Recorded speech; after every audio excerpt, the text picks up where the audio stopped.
Video like करके आगे share जरूर कर देना। उस वक्त अगर किसी का सहारा होगा, उस वक्त अगर कोई मदद करने वाला होगा, तो वो आमिना का लाल अब्दुल्ला का लगते जिगर मेरे और आपके प्यारे आका मुस्तफा जाने रहमत होंगे, जो गुलामों को ढूंढ ढूंढ कर अपने दामन में पनाह दे रहे होंगे। लेकिन अगर बुरे अमाल की वजह से, बुराइयों की वजह से हमने अपने आका को नाराज कर दिया होगा, अल्लाह न करे, सदबार न करे, अगर मेरे आका ने किसी को यह कह दिया आज हम तुझसे नाराज है, चला जा, कहीं और चला जा, तो मुसलमानों बताओ किसकी बारगाह में पनाह मांगोगे, किसके दामन में छुपने की बात करोगे? जरा सोचो तो सही। ये दुनिया है, दुनिया की रंगरेलियों में इतने न खो जाओ कि आखिरत को फरामोश कर दो, अल्लाह रब्बुल इज्जत के कानून को भुला दो, रसूल आजम की सुन्नतों को फरामोश कर दो। ऐसा न करो, एक दिन जिस्म का रिश्ता रूह से टूट जाएगा और फिर दुनिया से तुम्हें वापस लौटना होगा। मर्द हैं उनको भी लौटना होगा, औरतें हैं उनको भी लौटना होगा, मगर आज मर्दों का हाल तो अबतर होता ही जा रहा है, बदतर होता ही जा रहा है। औरतें भी बहुत पीछे, औरतें भी बहुत पीछे नहीं, बल्कि वो भी मर्दों से 4 कदम आगे बढ़ने की कोशिश करती है। आज की खवातीन फैशन की तरफ भी जा रही है, बुराइयों की तरफ भी जा रही है, बेहयाइयों की तरफ भी जा रही है, और औरतों में जो सबसे ज्यादा बुरी वबा तेजी के साथ फैल रही है वो बेपर्दगी है। पहले औरतों ने पर्दा छोड़ा, फिर दुपट्टे को बोझ समझकर मफलर की तरह सर पे रखा, फिर गले में डाला और अब तो खूंटियों पे लटका दिया।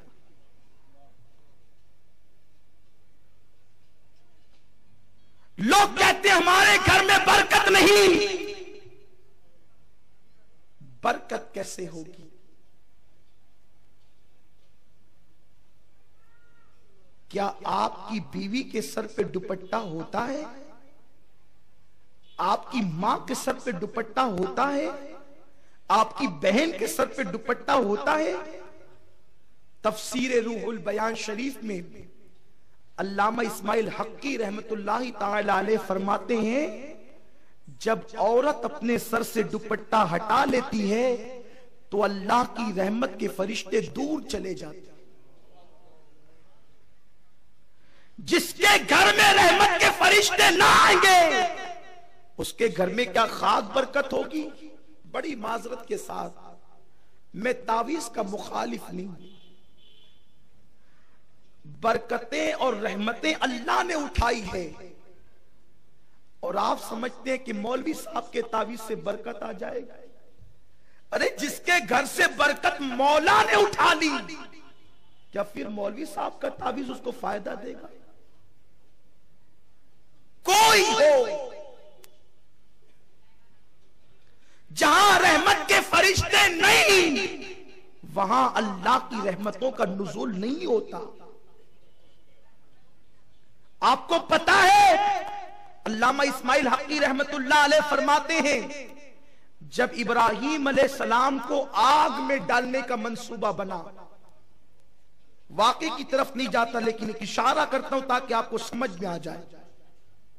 बहुत बड़ा अलावा तैयार किया गया, और जब बहुत बड़ा अलावा तैयार हो गया तब लोगों ने सोचा कि आग में डालें कैसे, इसलिए कि आग की तपिश तो बहुत दूर तक के लगती है, जो डालने जाएगा वही जल जाएगा।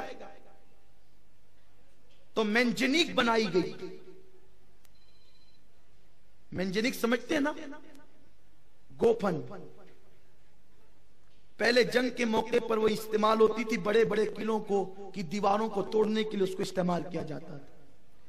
होता यह था कि एक लंबा पाइप होता था, उसके 2 चक्के होते थे, और एक रबर की तरह एक रस्सी होती थी, वो रस्सी खींची जाती और छोड़ी जाती, तो वो उस तरह छूटती तो पत्थर को लगती, और पत्थर को जब लगती तो वो दूर तक के जाता और इस तरह वो किलो की दीवार को तोड़ देता।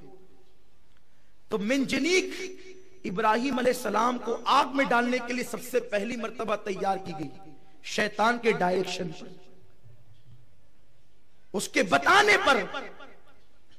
तो हजरत इब्राहिम अलैहिस्सलाम को मंजनीक के सिरे पर बिठा दिया गया और काफिरों ने रस्सी खींचना शुरू की ताकि छोड़ेंगे तो इब्राहिम को लगेगी जाकर वो आग में चले जाएं।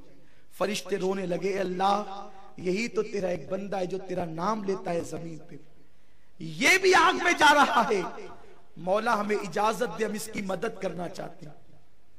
अल्लाह ने फरमाया वो तुम्हारी मदद तो लेगा नहीं, लेकिन तुम जाना चाहते हो तो मैं इजाजत देता। रब की तरफ से इजाजत मिल गई, रहमत के फरिश्ते आए, काफिर सब मिलकर रस्सा खींचते थे, फरिश्तों ने उस रस्से को पकड़ लिया। अब वो पूरी ताकत लगाते हैं मगर रस्सा खींचता नहीं। रस्सा खींचेगा नहीं तो छूटेगा नहीं, छूटेगा नहीं तो इब्राहिम अलैहिस्सलाम आग में जाएंगे। वो परेशान हो गए कि हमारा ये मंसूबा भी फेल हो गया, नाकाम हो गया। तो शैतान एक बूढ़े की शक्ल में आया, और जब बूढ़े की शक्ल में आया तो कहने लगा क्या दुश्वारी है। तो उसने, लोगों ने कहा कि ये रस्सा हमसे खींचता नहीं, हालांकि कल तक तो खींच रहा था, आज नहीं खींचता। तो उसने कहा ये खींचता नहीं, मैं एक तुम्हें तरीका बताता हूं, 8-10 औरतों को बुलाओ, और जब वो औरतें आ जाए तो उनसे कहो कि वो अपने सर को नंगा कर ले, यानी सर से दुपट्टा हटा ले। इसका मतलब उस जमाने की काफिर औरतें भी अपने सर पे दुपट्टा रखती थी। मुसलमान औरतों को क्या हो गया कि वो अब दुपट्टे को दूर कर चुकी। कितनी अफसोस की बात है। तो शैतान ने कहा 10 औरतों को बुलाओ और उनको कहो कि दुपट्टा सर से हटा दे। जब औरतें आई और उन्होंने दुपट्टा सर से हटाया तो जो रहमत के फरिश्ते रस्सा पकड़े हुए थे वो सब दूर चले गए। जब वो दूर गए तो रस्सा खिंच गया, रस्सा खिंच गया। इब्राहिम अलैहिस्सलाम आग में चले गए। क्या पता चला, जहां अल्लाह का नबी मौजूद हो, अल्लाह के नबी की मौजूदगी के बाद अगर वहां रहमत के फरिश्ते नबी की वजह से हो और औरतें सर खोल ले तो भी रहमत के फरिश्ते वहां से चले जाए। वीडियो अगर अच्छा लगा हो तो लाइक करके आगे जरूर शेयर कर देना। अल्लाह हाफिज।